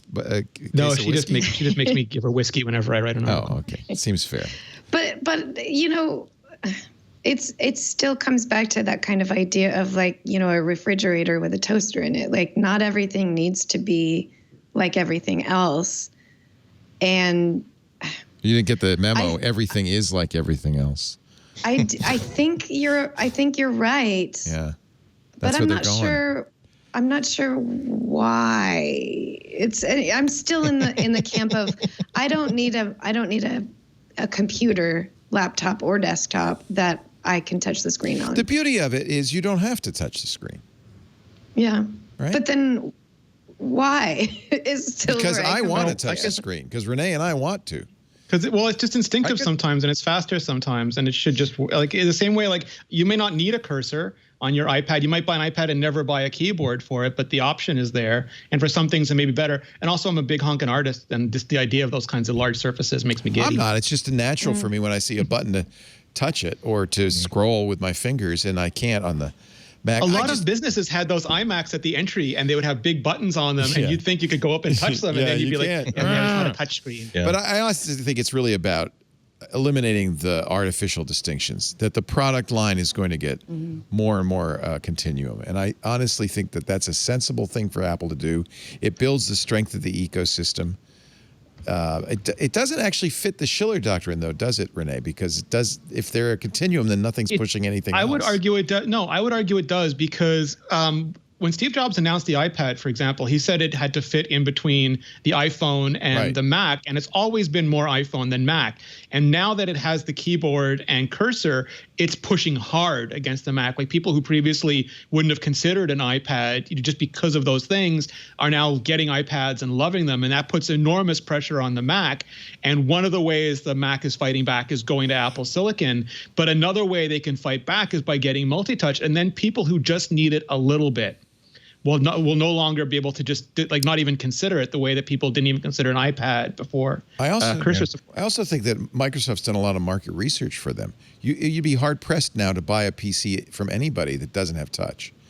It's obviously something consumers want, or they because it adds expense, complexity to a device, but apparently consumers want it because they're very, you have to really go to a weird kind of business machine to get one without touch. Yeah, it does add a super amount of flexibility. That the thing that I love about Windows and Chromebook laptops, particularly the ones that have that 360-degree screen, is that there are times where I'm having lunch, I just want to read the morning comics. Yes. And I will turn it into an easel and then just like occasionally flick the screen to scroll up. And so much of what I use a laptop for is actually just reading stuff. The number of times where I've got my Lenovo Windows 10 machine that doesn't, the screen does, I keep instinctively wanting to try to fold the screen all the way backwards. Don't do that, Andy. It's not supposed to do that. You can only do that once, Andy. You can't do that twice. And I'll just like be on the sofa, just like, absolutely vegging out, and I'm just sitting there like with like my hands on a steering wheel, just going flick, flick, flick. So it's not as though I would love to. I miss being able to like do 8 hours of work, which I'm constantly doing this. But there are times where, just like with the iPad, if I'm going to be drawing something, I really want to be able to touch controls on the screen as opposed to having to activate some sort of a control and enter a command. There are times where I'm consuming media where I want the keyboard completely out of the way because it's superfluous to my needs, but I still need to interact with the app or the viewer in some way. So I feel as though if Apple were to say, okay, guess what? We're admitting no malfeasance and no mistakes here. But guess what? WWDC 2021. Here's how to do multi-touch on a Mac. I think that it would open up a really wonderful class of hardware and software that would solidify people's love of the Mac. There are only two things that there are only two things that would make me switch to Windows machines as opposed to Macs. One of them is better keyboards, but they fixed that. But the other one is these wonderful form factors that aren't perfect for everybody, but damn, this one company is making this one model that is absolutely, it is the Andy Ihnatko edition of a laptop. And it is so perfect for how I use computers that I don't care that it doesn't run my favorite operating system. it's just going to be so great to live with this thing. I want to see Apple try to put some of that thinking into Macs. I know that they can't because they are one manufacturer. They have to make the machines that everybody wants, not the ones that are either A, Andy Ihnatko, or B, people who have been tragically afflicted with Andy Ihnatko syndrome want. But that's the sort of thing they're fighting against. And I think multi-touch on a Mac, particularly, and I'll say it again, if Apple makes an iPad Pro, they just take the iPad Pro, make it in a different body color, and now it's locked to Mac OS. You can't switch between two operating systems, but it's a Mac OS on an iPad Pro. Oh my God, I would totally find the money for that. I would spend my rent money, my housing money, my cell phone bill to have that on the first day of release, because it would be such a compelling device for me. It'll never happen, but oh boy, does that get me excited. Let's take a little break. Our show today brought to you by Stamps.com. We're going to come back and talk a little bit about Apple TV Plus. Tom Hanks as of two minds. Of two minds. Our show today brought to you by Stamps.com. For all our sakes, now is the time to avoid crowds. The last thing you want to do is go to the post office. I love the post office. I miss the post office. But honestly, I haven't needed the post office since I first started using Stamps.com 8 years ago, because I get all my postage from my office, from my computer, my printer, and Stamps.com. With Stamps.com, you could print postage on demand. Skip those lines, those crowds at the post office. You can actually save money because you get discounts you can't get at the post office. I mean, real discounts. 5 cents off every first-class stamp, up to 62% off shipping rates. That is awesome. In fact, I've been talking about Stamps.com so long, I'm wondering why you're not a customer. Why? What are you waiting? All right, I'll throw in. How about if I throw in, we got the United States Postal Service. How if I throw in UPS? Stamps.com is now working with UPS to offer discounts up to 62%. The big savings, if you're sending UPS to a residence, there's no residential surcharge. Stamps.com has negotiated an amazing deal. So now when you've got a package, you got something you want to ship, you go to Stamps.com, you get exactly the best shipping for your needs, either the Postal Service or UPS, all in your safety and comfort of your own home or your office or wherever you're hunkering down right now. I love Stamps.com. I always have. Because your computer, your printer is all you need to print U.S. postage for any letter, any package, any class of mail, anywhere you want to send. Less typing for you because it'll import the address from your address book, or if you're an Etsy or eBay or Amazon seller, it'll get it right from the internet. It'll also check and verify the address so it's a good address. It also will add your return address automatically, your company logo if you want it. It's just great. And then once and by the way, we're going to show you how you can get a free USB scale so that you always have exactly the right postage.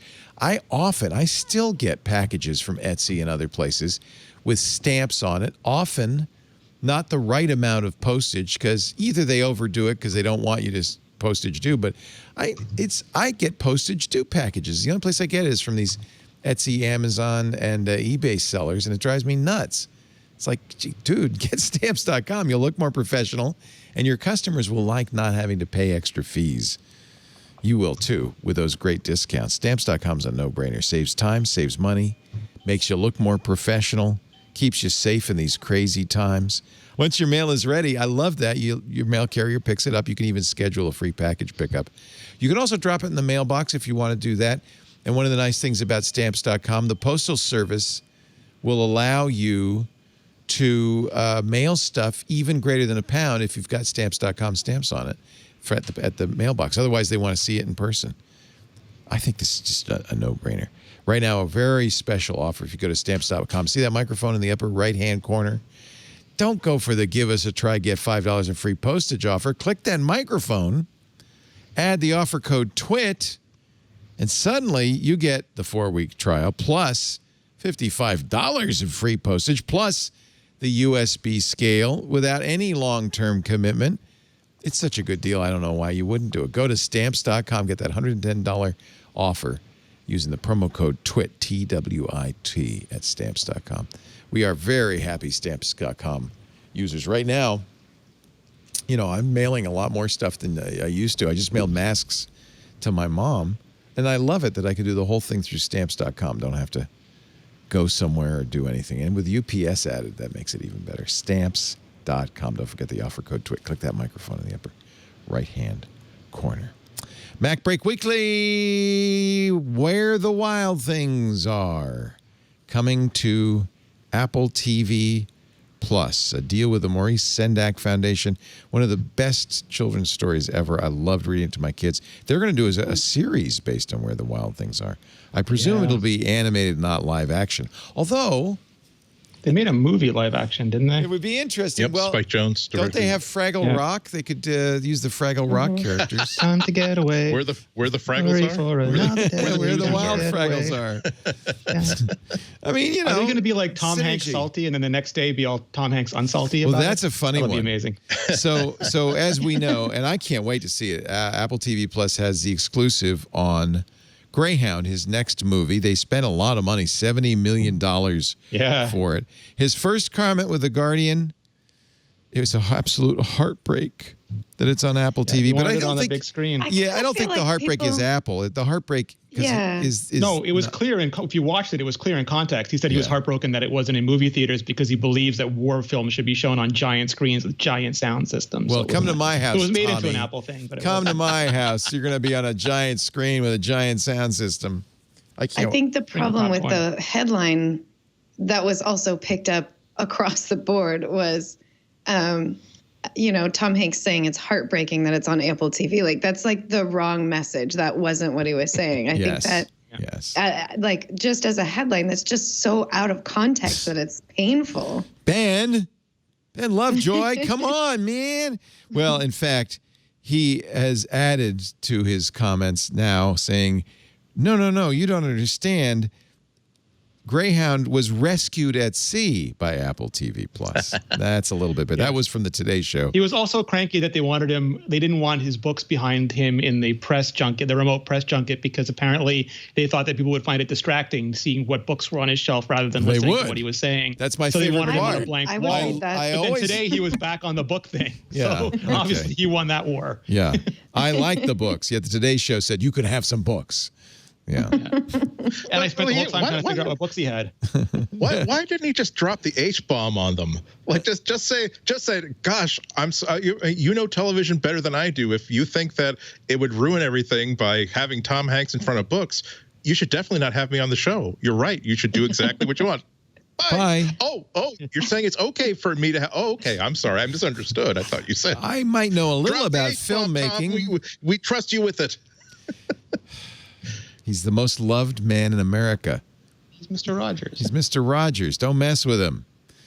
Apple's not done spending the dough for exclusives. They just bought Will Smith's new action film, Emancipation, bidding against some heavy hitters in Hollywood. Reportedly got it for not $70 million, but $105 million.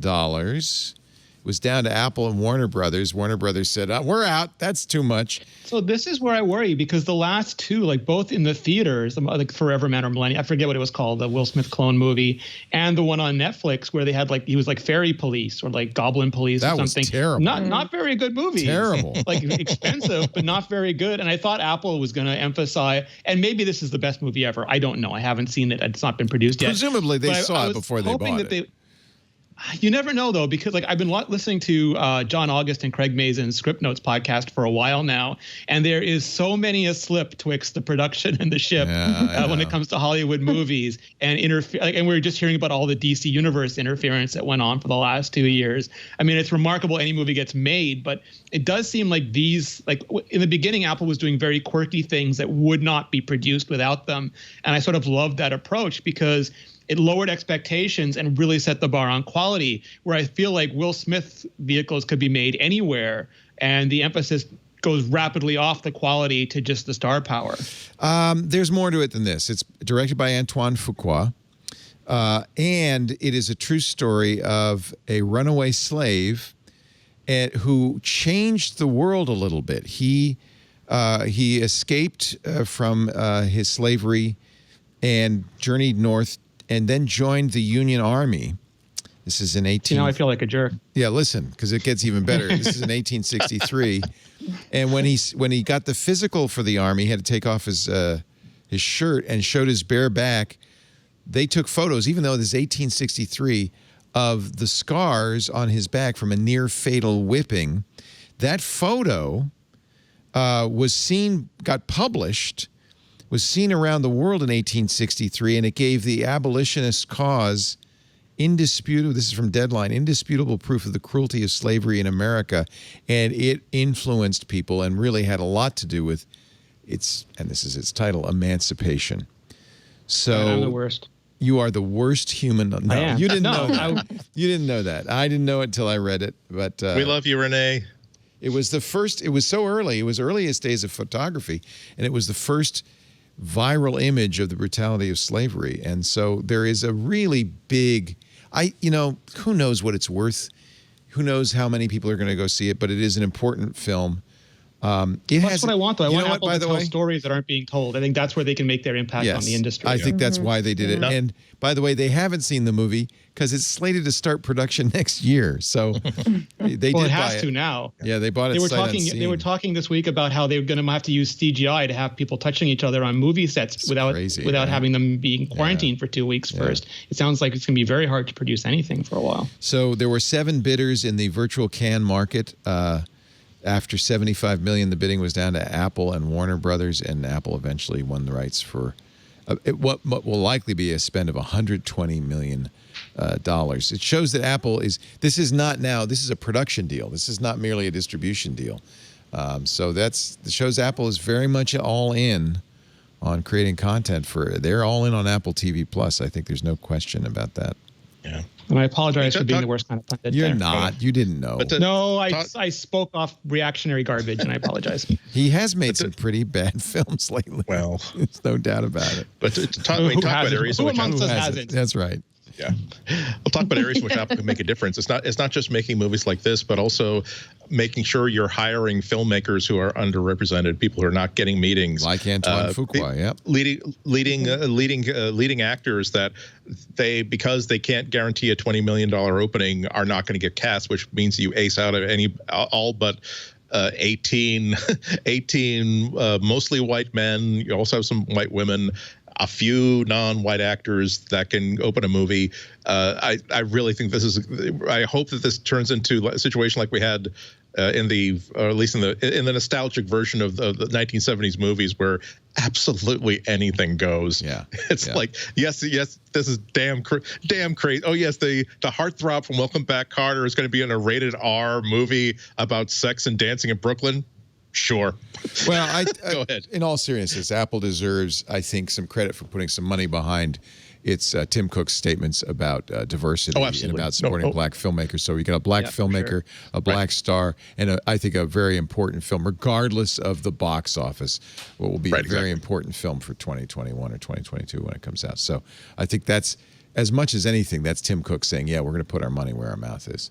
Yeah. And then, you know what? Look at Antoine and Will are not suffering. So I'm going to hope they also hire some other people, a black gaffer and a black, I mean, that's the best. Well, you don't want to call them a best boy anymore. So whatever they call those guys, stage-hands.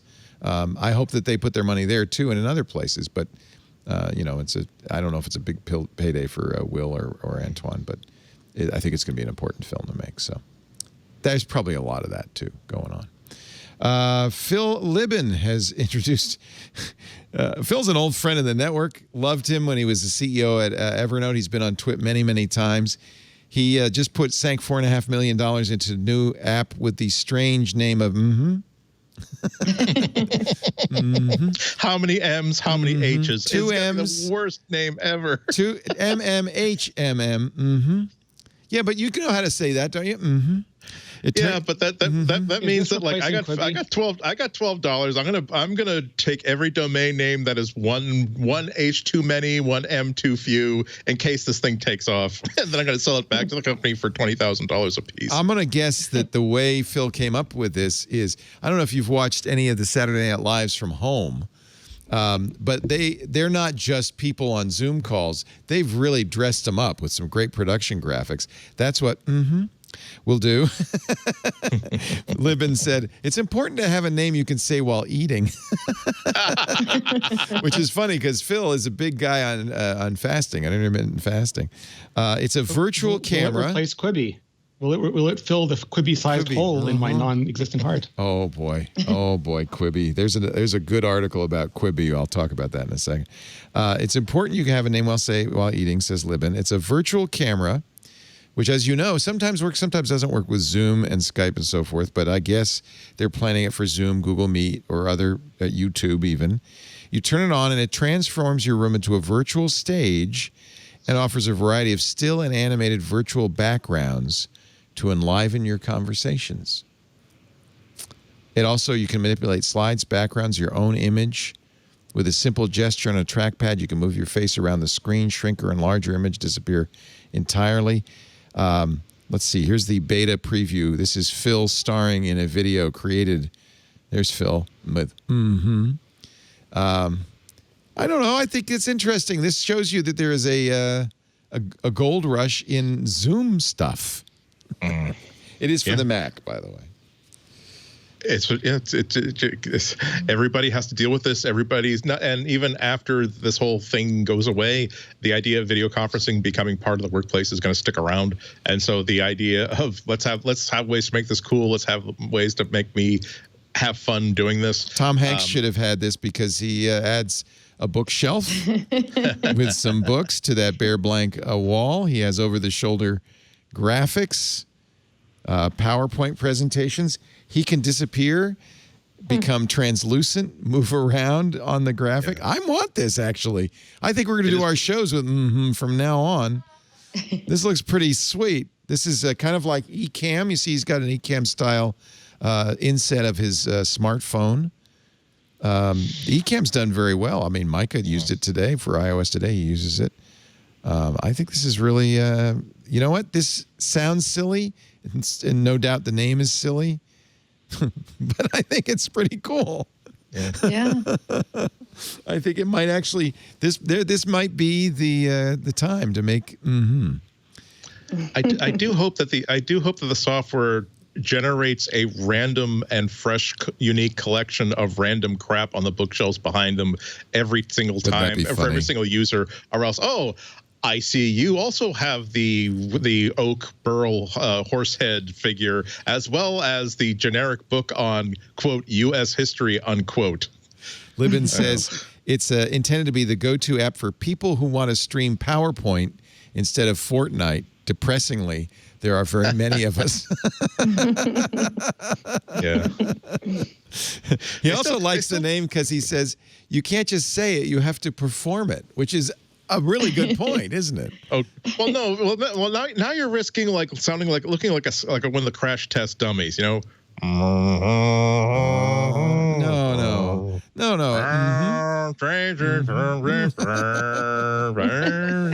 Would you like to put a M.2 SSD into your iPod Classic? My mom has 2 iPod Classics I sent her. The idea was I could load them up with books and music, and she'd just plug them in. She wouldn't have to know anything about it. I'm going to get them back. Yeah. That's awesome. iPod Classic modding is a hell of a thing. There's a lot of videos about it, and I'm amazed that this ancient by modern standards software operating system that's in there that could not conceive of like 512 gigabytes of storage, a terabyte of storage, is now saying, oh, there's a terabyte. There's like a RAID controller inside there that's giving you access to a terabyte of storage. Sure, give me 5 minutes to build the database. That's kind of amazing. Sure. Now it's not the most attractive mod because it is a full-size M.2 card, which means it's bigger than the actual case, I think, but. Hey, it works. You're right, Andy. That's the kind of miraculous thing. I can't believe it works. And what people need to understand is that this isn't just like someone who has like access to like microfine soldering and desoldering and custom. You can actually buy kits that says pull out this hard drive, plug in to the connector this little controller board, then plug any micro SD card you want up to 512 gigs or whatever into this thing. It is a real thing. I have a friend who sheepishly asked, "You have a lot of old iPods, don't you?" "Yeah." "Do you have a Series 4? And I said, "Which color do you want?" And I'm like, "Hi, if I gave you like my black Series 4, could you do the same thing to mine? And you can keep the one that I gave you." So doing that with a Zune. I'm going to do this. You have to buy the special part from iFlash. It's the iFlash SATA version 10. And it is a special drive. And actually, I guess you can put it back together again because look at that. That's a smaller. He must have been demonstrating doing it with the traditional. Or maybe well, not. you also have to keep in mind how difficult it is to open these things up. Apple does not make them easy to get into. It also is a SATA, not NVMe connector. So get the SATA. Some of them are pretty easy because at this point it's well documented. And if you have an iFixit the glue kit, is you dried probably out. you have the tool. You just have to release some clips that are that are invisible and hard to find. But once you release it, some of the models they just pop apart. Yeah. Wow. Or you could use, it looks like you could also use a micro SD card in there. I don't know. I'll do it. Well, that would be, that'd be a lot of fun. This is a long-standing, rich cultural tapestry of things in mods to classic iPods. Yeah. What a testimony to the design team that put it together, that it's such a compelling form factor, such a compelling device to have in your pocket at all times, that, yes, I'm willing to spend extra money and go to a lot of trouble just to keep this thing afloat and make it practical and wonderful in 2020. By the way, remember Forrest Gump? Speaking of Tom Hanks? Yeah. Do you remember that he showed LBJ his bet? Yeah, he said he bet he invested $100,000 in Apple Computer. Mm-hmm. According $100,000 in Apple stock. According to this weirdo Oliver on iMore, that $100,000 in Apple stock, $49 billion it would be worth. Mm-hmm. Can we invent the time machine, Leo, and just go back right now? $49 billion. But yeah, he never said how much. He said some kind of fruit company. I can pinpoint the costs of my ethics, and it came on that day in 1997 where the stock was at 12 7/8, and I'm not joking. I literally had to spend a couple of days thinking, I'm not rich by any means, but I can buy like 1,000 shares of this stock that I know is going to go up, but if not for the fact that I'm saying the reason why I didn't was because ethically I don't feel as though it's okay for me to invest in companies I write about, but also Oh, that's right. You also are under NDA on a bunch of things that would land you in jail if you made the stock Andy, couldn't you have transition. gone like, take this money and buy every company with a fruit in its name? I don't want to know which ones. Just every company with a fruit in its name. All I did was I had to call like every friend of mine that I knew who was and relative who was like into investing and said, I cannot tell you why, but I really believe that Apple is going to rebound hard.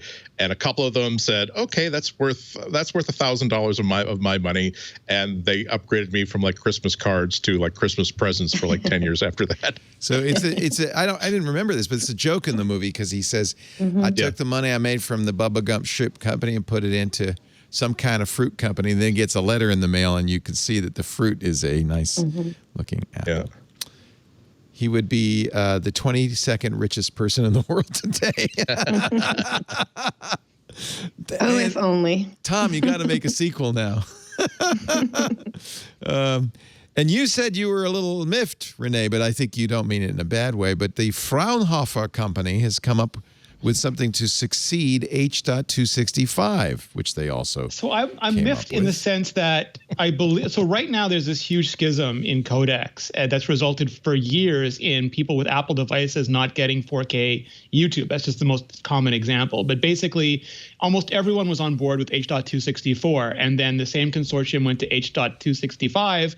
And Google said, no, we've had enough of this. We're going to VP9. And in some ways, it was good because they didn't want a pattern encumbered codec. But in other ways, it's bad because they didn't do anything to indemnify anybody that used VP9. It was sort of like, we don't have to pay stuff, but good luck to you if you get sued, suckers. And I was like, so some companies did and some companies didn't. And it just meant that there wasn't a compatibility. And the hope was that AV1 would replace both because both Apple and Google signed on for it, meaning that after this happened, the next generation of stuff would just work with you'd get your YouTube everywhere. You'd get, your Hollywood movies. Everyone would. And the reason this matters is that companies build accelerators into their silicon. Intel tried to famously, but Apple, has been doing H.265 acceleration for years. And now the consortium's like, yeah, but we want licensing. So H.266. And I'm sure, I don't know if Apple's going to support it. Hollywood might force them to. I don't think Google will. And I hope that doesn't mean that 8K YouTube is just inaccessible on my next iPhone, basically. This new codec H.266 is codec of the devil. That might be pretty popular because according to Fraunhofer, it can get it down to about half the size. Yeah. So a 90-minute 4K movie, which would be 10 gigabytes, would only be 5 gigabytes for the same quality. So. They've been trading file size for encode complexity. So like H.265 is half the size of H.264, but it takes, I don't know, double, but it takes a much longer time to encode. Right. But encoding is done once and decoding is done over and over again. You let YouTube do it, so why not? They do it all for you. Well, YouTube won't, though. That's the thing, is they won't implement this because it's from the that consortium. Yeah, they say, well, now they're going with the Media Coding Industry Forum to do the licensing, MCIF, not the MPEG consortium. 34 major member companies, but it's still licensed. It's still licensed, but they want to. I'm hesitant to say anything now because I'm making huge mistakes by speaking out of my industry. Yeah. Well, but that's just my early. No, but your concern is real, and they're trying to address it. Whether that will fix it or not, but at least it's not the MPEG consortium. It's a new group, the MCIF, the Media Coding Industry Forum. I'd like to know more about that, and this article in Engadget does not describe. Did you see the YouTube brouhaha today, Leo? No. So YouTube announced YouTube announced that they're going to allow mid-roll ads in any. Previously, you had to have a video 10 minutes or longer, which is why a lot of YouTube videos are longer than 10 minutes in order to have mid-roll ads inserted into them, either programmatically or manually. And they're dropping that to 8 minutes. But they're not just dropping it. They're opting everyone into it when they drop it. And if you don't want mid-roll ads, you're going to have to go and opt out. And we thought this was going to be super complicated, but you wait for a banner to appear, you drop it down, you say, no, thank you, I don't want any mid-roll ads. And then they're like, what? But why don't you? Is it that you think that it's too many ads? Are you worried that we're going to put too many ads in? Do you think that ads are going to reduce your amount of viewers? Can you please tell us why you don't want? And it's fairly obvious they really want those ads, but a lot of people are trying desperately to not have them show up unintended. Yeah. I'm looking at the MCIF webpage. These are the member companies. Of course, Apple is one of them. So is Dolby, Fraunhofer, the creator of the codec, Intel, You see Sony in there, but no Google. No Google. No. So you're right. This is too bad. That schism is not good. And Google's a big player thanks to YouTube. They're maybe is the biggest of them all. Maybe they can convince Google to drink the Kool-Aid. Well, Apple just added 4K playback, and I wasn't sure if it was AV1 or Apple finally caved and started supporting VP9, but we've seen people say both things. I'm not sure what the reality is, but it again just means for consumers you have to deal with two things that you shouldn't have to deal with. Why wouldn't Apple, if it's a free codec, why wouldn't Apple support it? Because it's not indemnified, and there's always a risk that the MPEG-LA is going to sue anyway. Right. Because how do you prove? Like it's not how do you. It's usually torturous for companies Apple size to have to prove. Like they will be the one that gets sued. It's not like a bunch of little companies that are going to. You and I are going to get sued. Apple will be sued. No, yeah, that's right. Yeah. Let's do our picks of the week, if you don't mind. Andy, you want to start? I want to leave Lori for the last. Because I know I'm going to buy whatever she's talking about. Right? It's been very bad. It's been a bad experience. I have so many things Lori recommends. Maybe I'll buy this one from Andy. What do you got, Andy? My pick is free.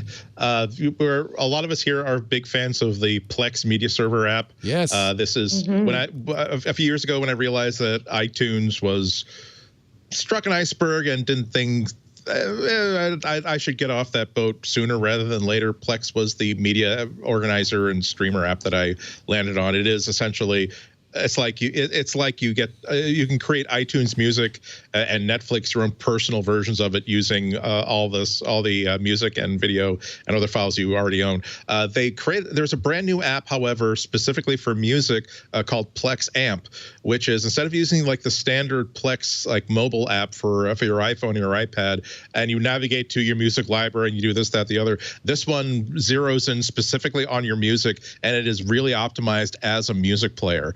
And I kind of had forgotten that that it had existed. I think I downloaded like the beta when it first arrived, and then I only really started using it like a week and a half, 2 weeks ago. And it really is a much more muscular way of accessing your music on Plex. And now I'm like, oh, I could have been having this good a time for the past couple of months instead of for the past couple of weeks. Andy, you are not the cherriest knife in the salad bin.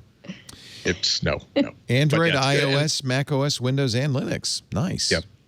Nicely done. And like I said, it's instead of having it doesn't have more features than the standard Plex app, which of course still works on your iOS device and whatever. But it means that you don't have to drill down through menus to get at them because they're all right on the surface. Great stuff.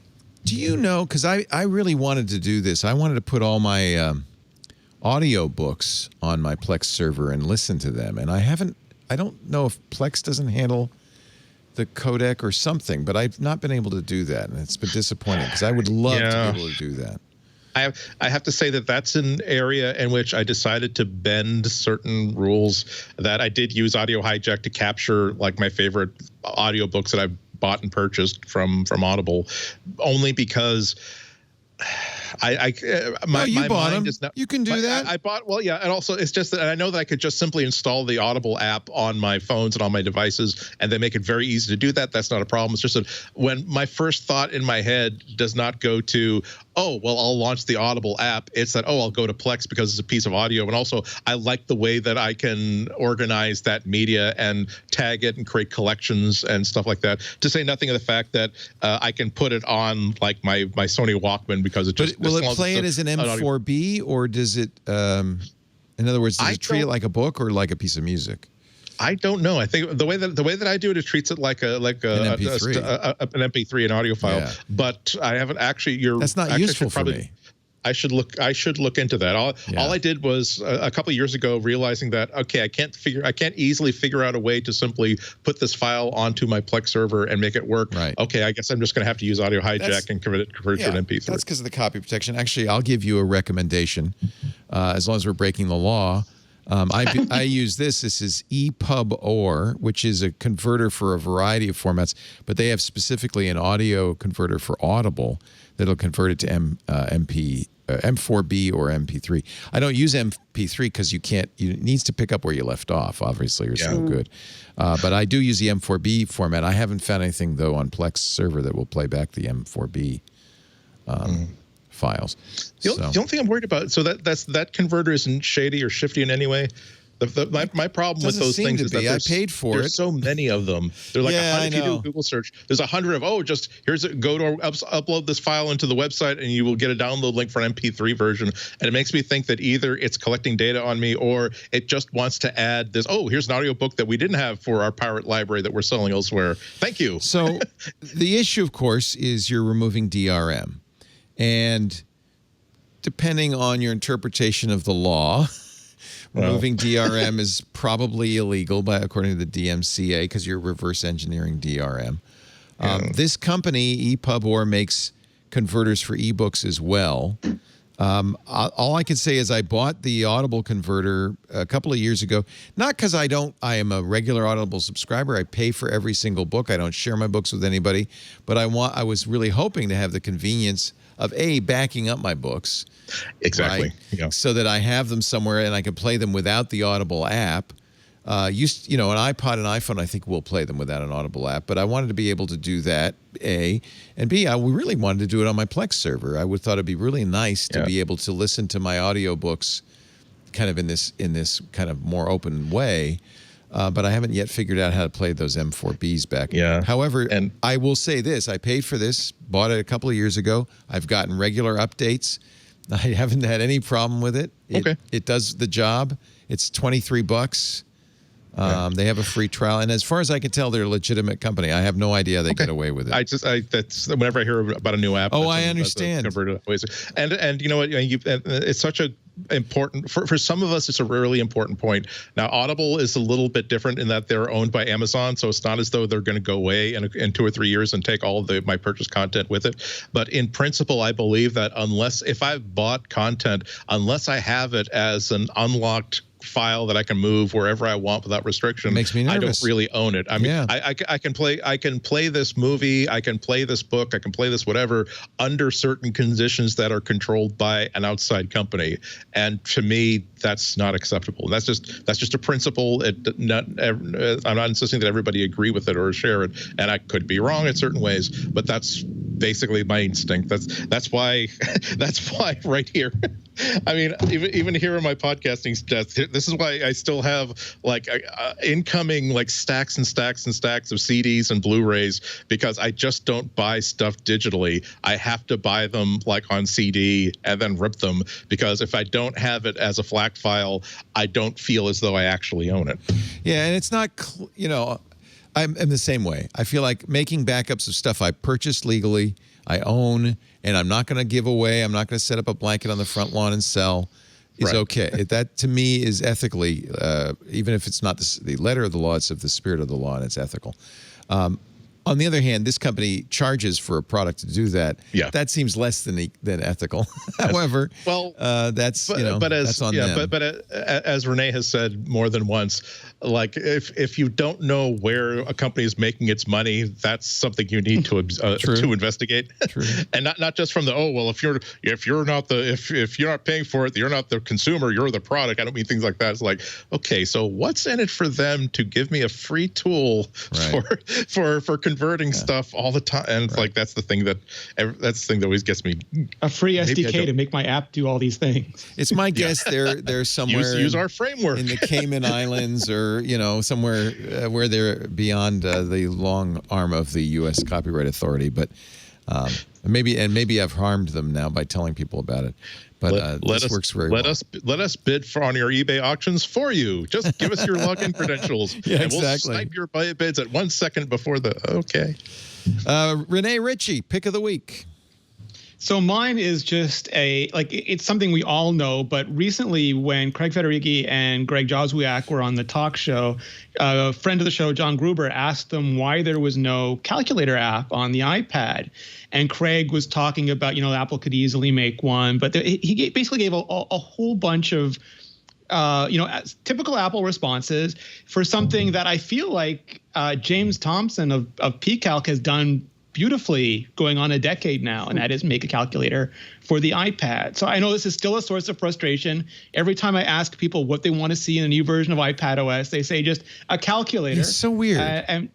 And there is, the actual story is that Steve Jobs, when they were making the iPhone, a bunch of the original apps were widgets, literally dashboard widgets, right. But they performed terribly, so they remade them as little apps.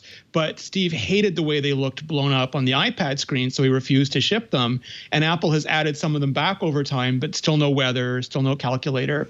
But PCalc is a brilliant calculator that James has been making for 10 years for the iPad. It comes as a universal binary for the iPhone with the Apple Watch. It currently has previous generation widgets, which let you actually do calculations in widget space, which won't work anymore with the new generation widgets. But I'm sure he will think of some incredibly cute, novel, maybe augmented reality or dice-based workaround for that kind of stuff. But I am never, I'm always impressed, but I'm never surprised that indie developers do things faster and often better than these giant companies do them. And that's absolutely the case with PCalc. So if you've just said, where's the calculator app that my iPad was born for? Wow, does James Thompson have one for you.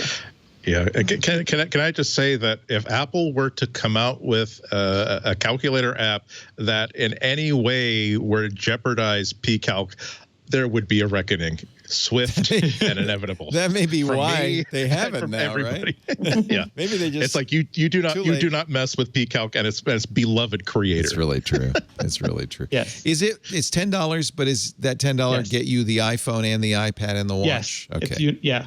Absolutely. And the stickers, there's an iMessage sticker. The thing about James that I love is not just like James worked at Apple, famously on the dock and on the Finder in the early days of OS 10. But there is nothing he can't do, and he is always day one of any new app store Apple announces. If they announce it, he will be there. It's like he had the calculator on the Apple TV day one. He had the iMessage stickers available day one. When Apple announces glasses, there will be PCalc for glasses day one. So it's this is the kind of developer I love supporting. Yeah, he's great. We've had him on iOS today, of course. And the stickers you get are not calculator stickers. They're Pascal the Panda. Yes. Animated. The most adorable panda ever. Animated. I have a Pascal the Panda close-in-A pin that is. Oh wow. That is unfortunately on my. This is way too good for me to wear because if I lose it, I will be very, very sad. So it's in a display box along with the other ones that are like that. James really is is isn't he? That's so awesome. He had him on the video last week to talk about the new widgets, and he was just. I asked him about like Apple when Apple announced the new widgets in their session video. It says widgets are not mini apps, and I asked him if he felt personally attacked, and he was very gracious in his response. 28 years he's been doing this. It's kind of amazing. Delightfully. All right, Lori, what am I buying today? Well, I think you might be happy to find that what I am offering today is not something that you have to purchase. It is a free download. It's called Eat Okra, and it is an app that helps you find Black-owned restaurants and eateries, drink places in your neighborhood or wherever. It doesn't even have to be in your own neighborhood. It's sort of like Yelp, but it's specific to Black-owned restaurants. So, when you're, trying to better educate yourself and figure out, what's happening in this revolution and how can I be a part of it, one of the things that I have thought that I can help be a part of is by supporting Black-owned businesses in my local area. So when I came across Eat Okra, I was really happy to see that not only it's like in Sacramento, there's not very many businesses on this app, but businesses can put themselves in there. So if you go to the eatokra.com website, you can submit your business for their app. They want this. They want more and more people to participate in this to make it a better app experience. But I looked up the Bay Area, and there's dozens and dozens and dozens of restaurants in the Bay Area. Just my Sacramento area doesn't have that much. Yeah, Petaluma doesn't either, which is such a disappointment to me. But that just means that businesses have not yet discovered this. So you can kind of reach out to your favorite Black-owned businesses and let them know, there's this thing called Eat Okra if you want to be a part of it.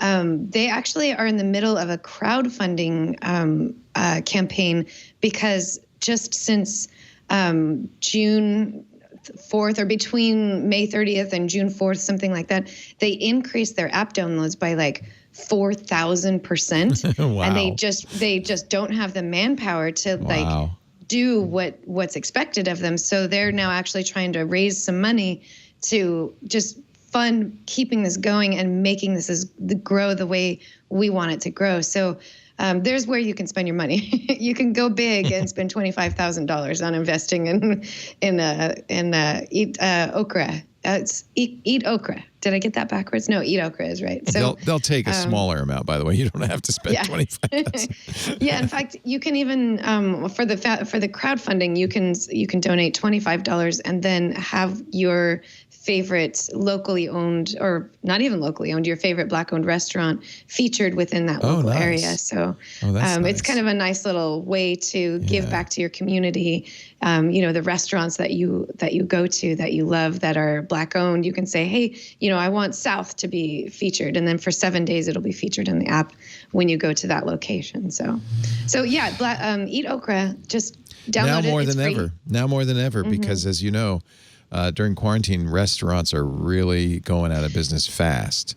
And yes, to your point, you want to support them. Yeah. To your point, if it is a restaurant that also supports food delivery services, it shows you right there which ones they are. So you can find out whether or not, DoorDash or Postmates or Caviar, whether or not that is actually part of their process of ordering food. So you can find out right from within the app, that kind of stuff. So it's actually a really well-designed, put-together app. It just needs a little bit more attention. It needs some more people reaching out to local businesses and asking them to submit their restaurants, which I think the crowdfunding campaign that they're working on, I think will help grow that business. They just need the business to be bigger. So anywhere you can eat, including bakeries, cafes, food trucks, bars, and of course, Black-owned restaurants.